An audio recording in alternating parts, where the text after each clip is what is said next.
Bonjour à tous et bienvenue dans Pour tout vous dire. Les salles de cinéma, fermées pendant plusieurs mois en 2020 et 2021, ont subi de plein fouet les effets de la crise sanitaire. En France, leur fréquentation a connu un rebond depuis la réouverture en mai, mais le déploiement du pass sanitaire à compter du 21 juillet a nettement ralenti cette dynamique.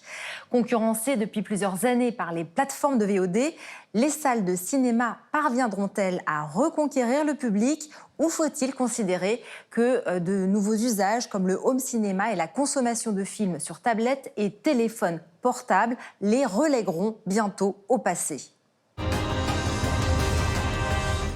Nous ferons le point sur toutes ces questions en compagnie de nos deux invités, Jérémy Pelletier et Noël Garino, qui sont avec nous pour la première partie de cette émission. Et puis, nous accueillerons tout à l'heure le réalisateur Luc Maresco, qui viendra nous parler de son nouveau film, un documentaire intitulé Poumon vert et tapis rouge. Bonjour à tous les deux, Noël Garino et Jérémy Pelletier. Bonjour, Merci d'avoir tous. accepté de participer à ce débat. Je vais vous présenter pour commencer. Jérémy Pelletier, vous êtes directeur des études de la Fondation Jean Jaurès, fondation politique d'utilité publique. Et vous êtes auteur notamment de Se divertir demain. Et vous venez de publier La fête est finie aux éditions de l'Observatoire. Et vous, Noël Garino, vous êtes un économiste, mais aussi un spécialiste de l'industrie cinématographique chinoise et délégué artistique du Festival du cinéma chinois en France. Alors, le cinéma en salle serait mort. La cause, les nouveaux usages adoptés suite à la fermeture des salles pendant les épisodes de confinement et la concurrence des plateformes de VOD.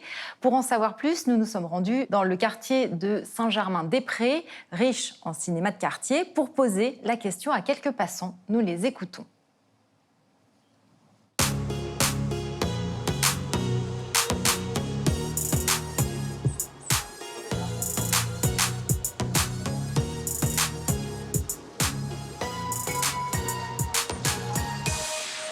Alors moi, j'ai beaucoup réduit ma présence au cinéma, tout simplement parce que avec la saison en plus de l'été, c'était déjà moins propice. Et puis, clairement, le pass sanitaire, je trouvais que c'était quand même une contrainte supplémentaire.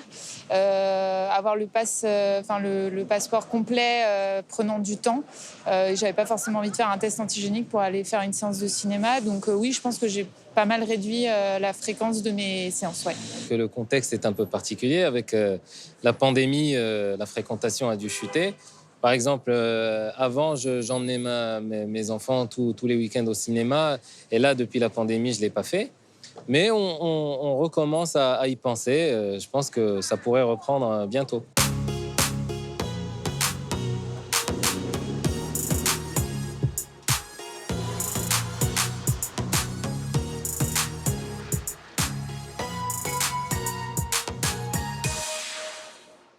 Les Netflix et compagnie vont prendre de plus en plus de place. Il y a de plus en plus de gros films qui sont tournés par ces chaînes, enfin, que ce soit Amazon ou Netflix. Et à mon avis, ça va prendre de plus en plus de place au cinéma. Et si je devais faire quelque chose, oui, ça serait un plus gros écran. Voilà, je pense que ce serait ça, oui. Peut-être avec un meilleur son, des choses comme ça, mais dans l'environnement classique d'aujourd'hui, mais en plus gros. Après, c'est vrai que c'est très avantageux de regarder tout ce qui est séries, Netflix à la maison par rapport à les risques qu'on peut prendre à l'extérieur. Hein. Mais comme tout le monde sait, hein, tous les grands films, on est obligé de voir confortablement dans une grande salle. Donc le cinéma ne sera jamais mort.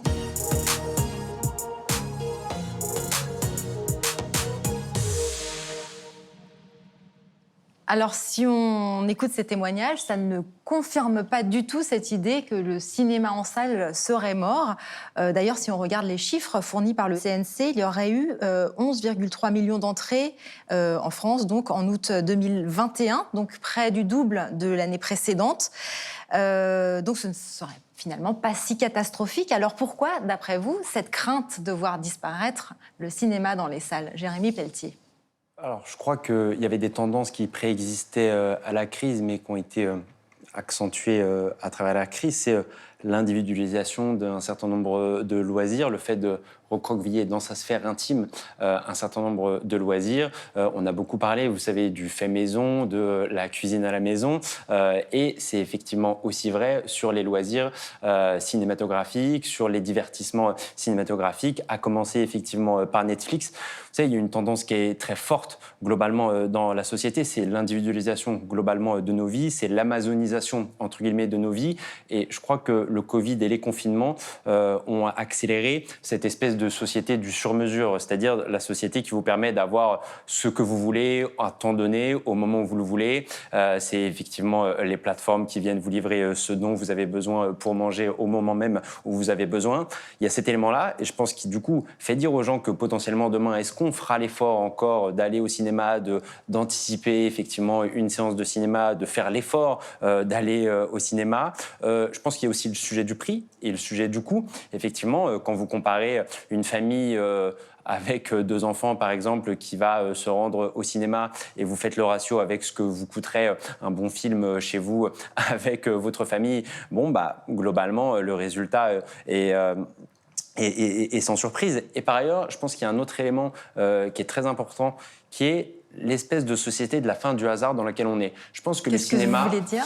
Le cinéma reposait sur quelque chose de très français qui est la flânerie, qui est l'espèce de hasard, c'est-à-dire le hasard de passer devant une salle de cinéma et de vous rendre dans le film pour regarder le film que vous souhaitez parce que vous venez de voir l'affiche, devant. Il y avait quelque chose qui reposait sur l'aléatoire, sur l'envie spontanée. Le problème, c'est que, et ça c'était bien avant le Covid et bien avant les confinements, la réservation était devenue quasi obligatoire, en tout cas commençait à devenir un peu standardisée. Il fallait réserver pour être sûr d'avoir 4 places avec votre famille. Combien de fois vous avez peut-être vous-même ou des proches qui se sont rendus spontanément dans une salle de cinéma et se sont vus dire que non, si vous n'avez pas réservé, il n'y a pas de salle malheureusement, comme un match de football qui se ferait à guichet fermé. Le cinéma a perdu ça, a perdu l'aléatoire, a perdu la spontanéité du choix, de la décision, l'ère de l'anticipation, est quelque chose qui est fatigant. Et par ailleurs, vous avez un sociologue qui s'appelle Jean-Claude Kaufmann qui dit que nous sommes dans une espèce de ramollissement généralisé. On est face à un peuple qui serait ramolli, fatigué d'être soi-même. Et vous ajoutez tous ces éléments-là, anticiper, réserver, sortir de chez soi, payer. Tout ça, c'est des éléments de fatigue physique, de fatigue psychologique qui sont peu compatibles avec une civilisation fatiguée. Alors, Noël Guarino, vous qui êtes spécialiste du cinéma chinois et de l'industrie chinoise cinématographique, la société chinoise, elle est très dynamique, elle n'est pas en train de se ramollir. C'est très différent. C'est très différent. C'est très différent. Les cinémas ont été fermés comme partout, ils ont été fermés exactement du 23 janvier 2020, ils ont rouvert le 20 juillet progressivement avec une jauge de 30, puis 50, puis 75%. Et les gens se sont précipités au cinéma dès que ça a réouvert. Ça a commencé avec il y a 1 an pour les congés du 1er octobre, les congés de la fête nationale.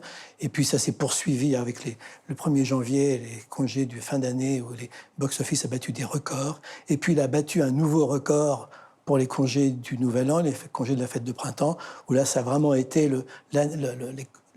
tous les records ont été battus. On n'avait jamais vu un box-office pareil, qui devait être, de mémoire, il devait être de 7,5 milliards de yuan ou quelque chose comme ça, avec 2 films qui ont attiré 80% des spectateurs. Et c'était assez spectaculaire. Enfin, pour minimiser un peu cela, il faut dire également que pendant les congés ces fameux congés du Nouvel An là, qui ont attiré tant de spectateurs. Habituellement, congé du Nouvel An, ça signifie c'est la grande migration. Les gens vont voir leur famille aux 4 coins de la Chine, etc. Ce qui était impossible cette année, les déplacements interprovinciaux ont été interdits, n'ont pas été autorisés. Donc les gens se sont précipités dans les cinémas. Et ça a continué. Le mois de mai a été le mois de mai le plus lucratif pour le cinéma chinois de l'histoire. Avec de très bons films. Pour une raison particulière? Non, parce que les films ont attiré les spectateurs. D'accord. Il y avait de bons films qui ont attiré les spectateurs. Et ça s'est un peu tassé ensuite, avec notamment pendant l'été une baisse du box-office d'environ 25% globalement pendant tout l'été, mais que l'on peut expliquer de la façon suivante. C'est que vous savez que la Chine n'applique pas du tout la même politique anti-Covid que les pays occidentaux. Nous, on vit avec le Covid en Chine, c'est la politique du zéro Covid. Dès que vous avez 3 cas quelque part, on ferme tout. Voilà. Donc, Guangzhou, qui est la 4e ville du pays, si je ne me trompe, au mois de juin, tous les cinémas fermés. Ensuite, Nanjing, début du mois de juillet, tous les cinémas fermés. Le festival de Pékin, qui devait avoir lieu au mois d'août, a vu ses dates reportées à cause de cela. On a assisté, et c'est tout à fait logique, à une baisse du box-office de 25% globalement pendant l'été. Exactement. Merci pour ce petit panorama de la situation en Chine. Si on revient un petit peu dans nos contrées, ce qui est mis en perspective avec justement la chute de fréquentation des salles de cinéma, c'est la montée en puissance des plateformes de VOD et en fait le fait que le monde du cinéma soit en train de faire face à une sorte de reconfiguration où les frontières se brouillent entre d'un côté les plateformes et le cinéma traditionnel. D'ailleurs, on peut souligner que Netflix est le studio qui a été le plus primé aux Oscars en 2021. C'est quand même symboliquement assez fort.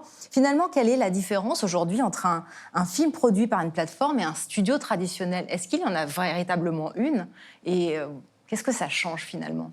Je pense qu'il n'y en a pas fondamentalement. Et par ailleurs, ce qui est très intéressant, c'est que maintenant, vous avez beaucoup de studios qui dealent et qui négocient directement avec les plateformes pour que le film soit disponible en même temps sur la plateforme et en même temps dans les salles de cinéma. Il y a quelque chose qui était très intéressant à l'issue du premier confinement. Vous savez, le film Mulan, qui était le blockbuster qu'attendait tout le monde, et notamment les grands cinémas français, aux États-Unis, il n'est jamais sorti dans les salles. Il est uniquement sorti sur la plateforme Disney+. Alors, il y a un débat. Est-ce que c'est quelque chose qui va avoir tendance à s'accentuer? Est-ce que c'est une tendance qui va se généraliser? Ou est-ce qu'ils vont trouver un équilibre entre les films diffusés sur la plateforme quelques semaines ou quelques mois après la diffusion dans la salle? Bon, moi, j'ai tendance à dire que c'est quelque chose qui va se généraliser. Les studios vont trouver de façon assez confortable, d'un point de vue financier, d'un point de vue pécunier, de sortir potentiellement uniquement dans les plateformes. Et donc, à mon sens, c'est une tendance qui peut se généraliser. Et si vous avez la généralisation de la tendance suivante, à savoir le film qui est effectivement dans une salle de cinéma, mais que vous pouvez aussi accéder le jour même de sa sortie sur Netflix ou sur Disney+, vous terminez votre journée de travail, vous êtes un peu fatigué, qu'est-ce qui va vous faire lever de votre canapé et de votre divan pour aller en salle, alors que le film qui sort le jour J, vous y avez accès sur votre écran de télévision? Noël Garino, est-ce qu'il y a aussi cette chronologie des médias en Chine? Est-ce que les choses se passent de la même façon? Comment ça évolue? C'est très différent. Il y a évidemment des sites de streaming qui sont très puissants, très importants. Au moment de la reprise, l'année dernière, on comptait 900 millions de streamers, ce qui est quand même considérable. Mais à ma connaissance, les films qui sortent sur les plateformes de streaming ne sortent pas en même temps dans les salles. Tout ça est très réglementé, c'est pas la loi de la jungle. Tout ce qui concerne le cinéma, c'est géré donc par China Film Administration. Tout ce qui concerne les sites de streaming, c'est géré par cette entité dont j'ai oublié le nom depuis l'éclatement de la CFRT qui gère toute la télévision. Donc tout ça est encadré. Il n'y a pas de chronologie des médias. À partir du moment où un film passe, contrairement en France, où je crois que c'est 4 mois, 3 mois, 4 mois pour passer en vidéo, ou ensuite en salle, et puis en télévision, etc. En Chine, le film fait ça. Ça sort en salle. Je parle des films destinés à la salle, parce que les films destinés au site de streaming, il y en a d'autres, c'est différent. Les films destinés à la salle sortent en salle, et lorsqu'ils ont terminé leur temps en salle, ils vont directement sur les plateformes de streaming, mais après leur exploitation en salle. Mais pas forcément, sans chronologie des médias, il n'y a pas 2 mois, 3 mois, 4 mois, etc. Il y a aussi une évolution du public, peut-être, qui s'intéresse au cinéma. On constate notamment peut-être une diminution de la part des jeunes qui se rendent au cinéma ici en France, et probablement même dans l'ensemble de la zone occidentale. C'est un changement important aussi pour le cinéma, puisque c'est un art qui est à l'origine associé à la jeunesse. Absolument, c'est un changement important. On pourrait le comparer, vous savez, au rapport au vote et au rapport à l'abstention. Globalement, quand vous regardez aujourd'hui comment se passe et qui va voter aux différentes élections, présidentielles peut-être à part, qui reste une élection très particulière, mais prenons les dernières élections régionales, vous regardez, vous avez plus de la majorité de la population des plus de 60 ans qui a été votée, alors que vous regardez les 18-24, vous avez 8 jeunes de 18 à 24 ans, 8 jeunes sur 10 de 18 à 24 ans qui n'a pas été voté. Ça donne le sentiment que Au même titre que, à mon sens, la jeune génération considère le fait de voter, l'acte même de voter, comme quelque chose d'obsolète, comme quelque chose de ringard, comme quelque chose qui appartiendrait au vieux monde. Cette jeune génération-là, peut-être qu'elle a exactement le même a priori quand aujourd'hui on lui parle de cinéma. C'est quelque chose d'obsolète, c'est quelque chose de ringard, de vieux jeu qui n'a plus lieu d'être dans nos vies. Un peu comme nous-mêmes, gens de notre génération, on parlait des CD. Quand on nous parlait des CD de nos parents, on disait mais en fait tout ça n'a plus lieu d'être avec les iPods, avec toute la musique streaming, avec le numérique globalement qui nous permet d'avoir toute la musique qu'on veut totalement dématérialisée. Bon, je pense qu'il y a un rapport comme ça à l'obsolescence et une partie peut-être de la jeune génération considère obsolète une partie de ce, en tout cas de ce loisir-là, de ces divertissements-là. Par ailleurs, je pense qu'il y a un élément qui est très important à prendre en compte quand on s'intéresse aussi à la jeune génération, mais au public dans son ensemble, c'est la grande défiance en fait vis-à-vis d'autrui aujourd'hui dans la société française. Aujourd'hui, quand vous interrogez les Français, vous avez 7 Français sur 10 qui sont d'accord avec le fait qu'on n'est jamais assez prudent quand on a affaire aux autres. Je parlais tout à l'heure du recroquevillement sur soi, du recroquevillement sur sa sphère intime. Cette civilisation du cocon dont parle un journaliste qui s'appelle Vincent Cogbert, elle a un impact et des conséquences. C'est qu'on va avoir de moins en moins tendance à se rendre dans des lieux collectifs, dans des lieux où on va rencontrer des gens que nous ne connaissons pas.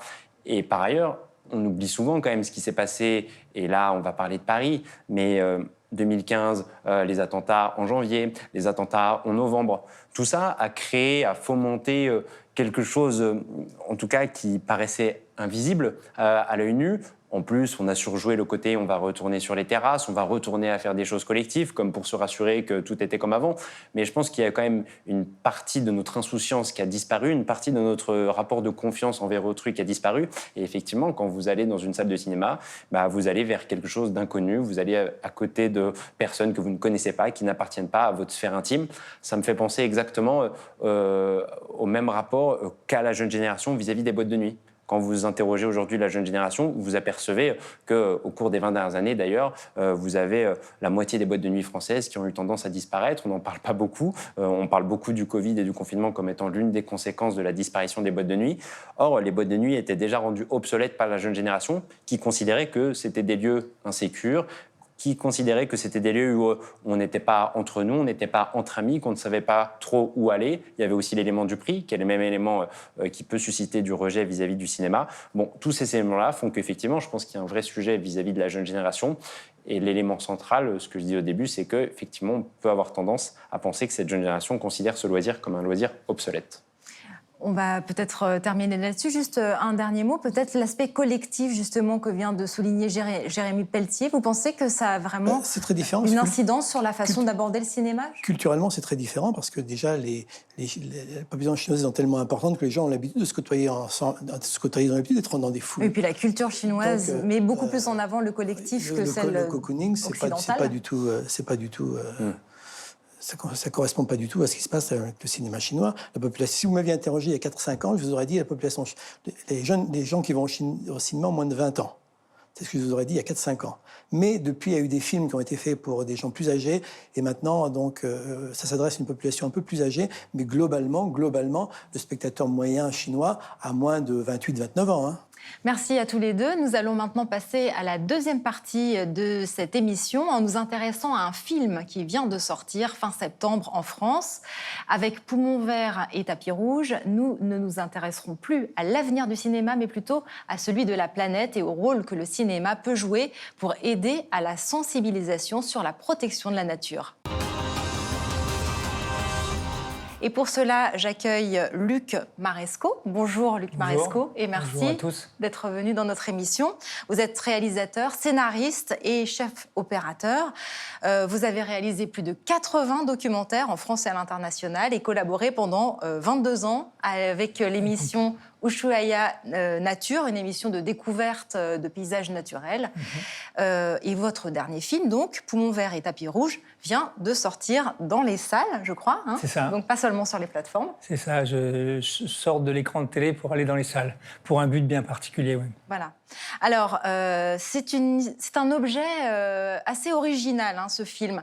Il raconte l'histoire d'un documentariste passionné qui est passionné par la nature et qui veut aider un botaniste à sauvegarder les dernières forêts tropicales. À partir de là, il décide de faire un film de cinéma qui puisse toucher un large public. On va regarder tout de suite une bande-annonce pour commencer.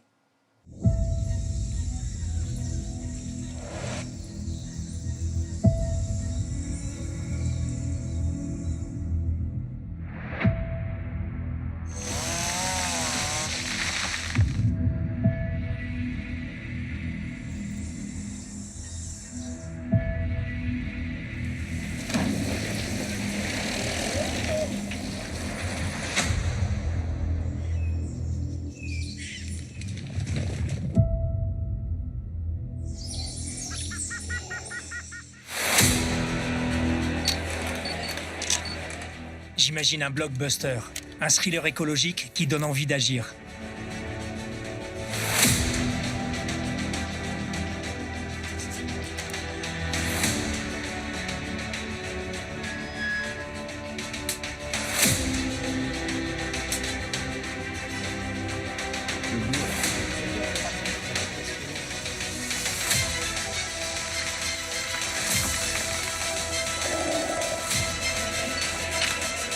Et DiCaprio, alors il a dit quoi?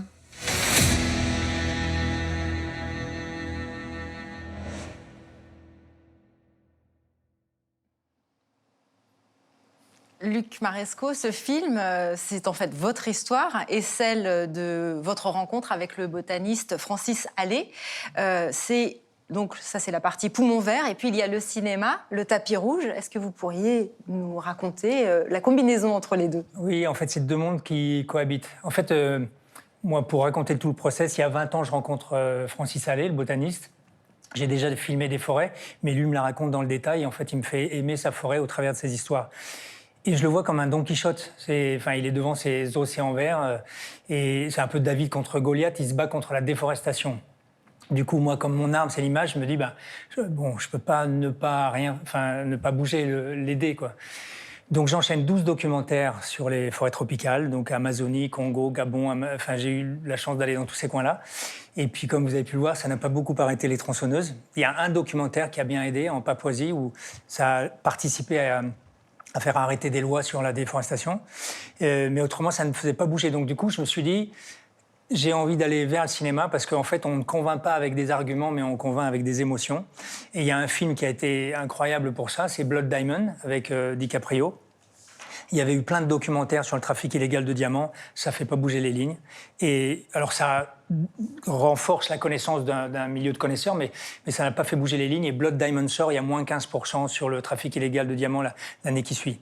Du coup, je me dis, mais pourquoi on ne ferait pas un Blood Forest qui participe à faire baisser la déforestation de 15%?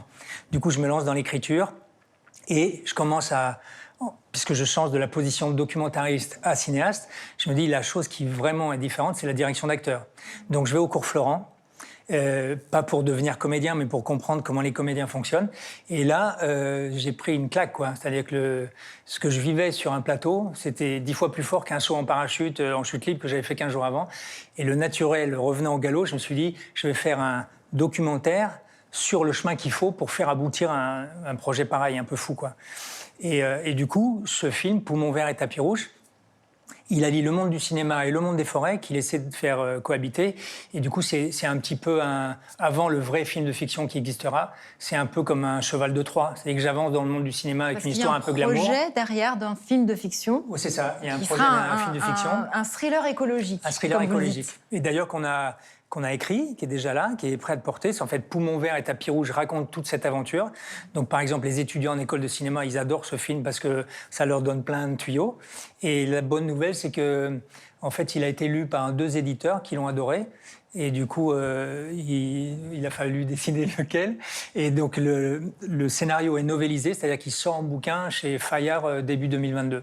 Ce qui augmente les chances de le faire produire en film. Parce qu'aujourd'hui, la plupart des films, beaucoup de films sont des adaptations de livres. Mais alors, ce qu'il ne faut pas oublier dans ce film, c'est que c'est la nature qui est au centre de l'histoire, même si bon, le cinéma est là pour aider en fait à faire passer un message. Pourquoi c'est important de mettre la nature véritablement au centre du film et pas simplement comme un décor?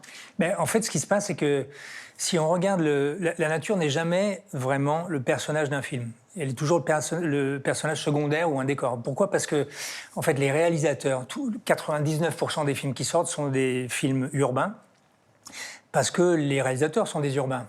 Et ça me rappelle une réflexion de Martin Scorsese dans une interview, où il disait le meilleur conseil qu'on m'ait donné quand j'étais jeune, c'était « t'habites à Little Italy, qui est un quartier de New York, tu fais tes films à Little Italy, en tout cas tes premiers films. » Donc il y a eu Taxi Driver et tous les autres. Pourquoi? Parce que les dialogues vont être justes, tu vas connaître tous les recoins donc tes histoires seront crédibles. Et le problème, c'est qu'on n'a pas de réalisateurs qui vivent au cœur de la forêt.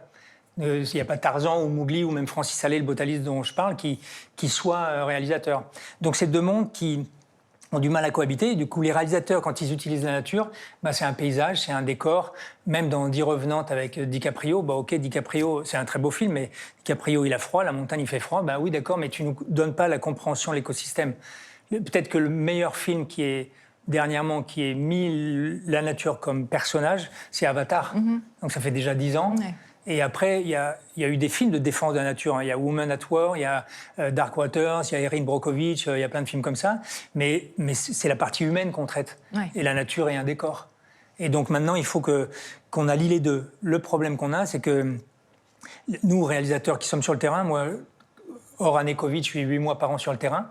Donc pendant 8 mois, ça veut dire que je ne vois pas de films, je ne suis pas cinéphile. Et les 4 mois qui rentrent, je dois monter mes films et puis voir mes gamins et tout ça. Donc du coup, la vraie connaissance de la nature, elle n'est pas dans les vrais réalisateurs de renom, on va dire. Donc il faut une alliance des deux. Et ça, ce n'est pas encore arrivé. Mais ça avance. Je vois, cette année, pour la première fois, il y avait une sélection cinéma et climat.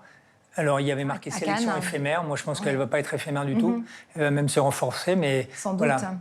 Alors justement, dans la première partie de l'émission, on a parlé des thèmes qui intéressent aujourd'hui les spectateurs.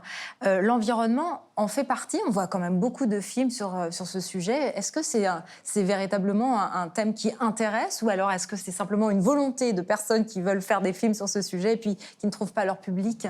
D'après vous, peut-être Jérémy Pelletier?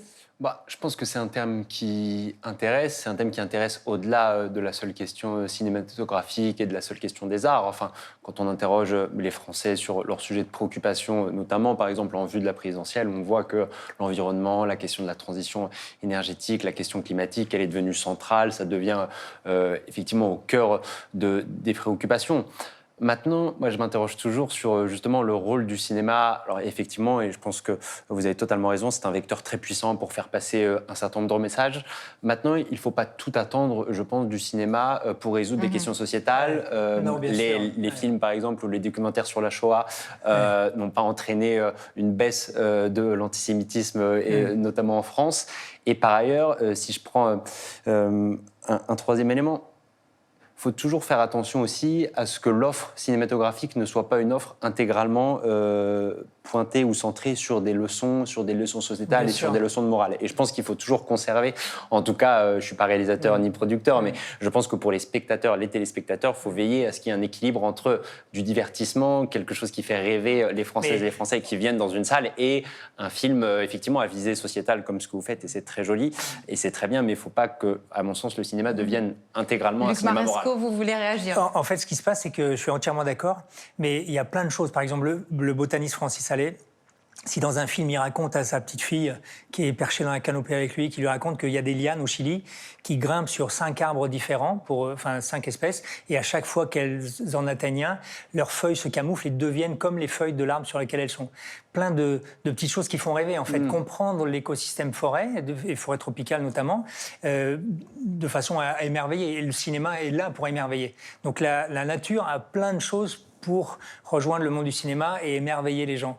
Et loin du discours. C'est le problème. Quand DiCaprio s'intéresse c'est un acteur engagé, mais quand il s'intéresse à l'environnement, il fait des documentaires. La 11e heure, Before the Flood, et ainsi de suite.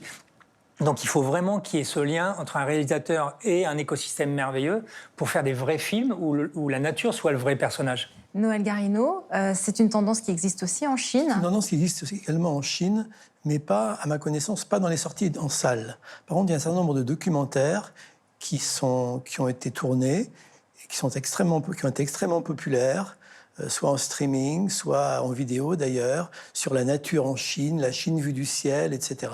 Il y a eu de très longues séries sur ce sujet et qui se sont d'ailleurs très bien vendues à l'export. Eh bien, c'est l'heure de conclure cette émission. Merci beaucoup à vous trois, Jérémy Pelletier, Noël Garino et Luc Maresco, d'être venus nous parler de cinéma dans cette émission qui donnera peut-être envie d'aller voir Poumon vert et Tapis rouge. Et merci à vous de nous avoir suivis. Je vous dis à très bientôt dans un prochain numéro de Pour tout vous dire.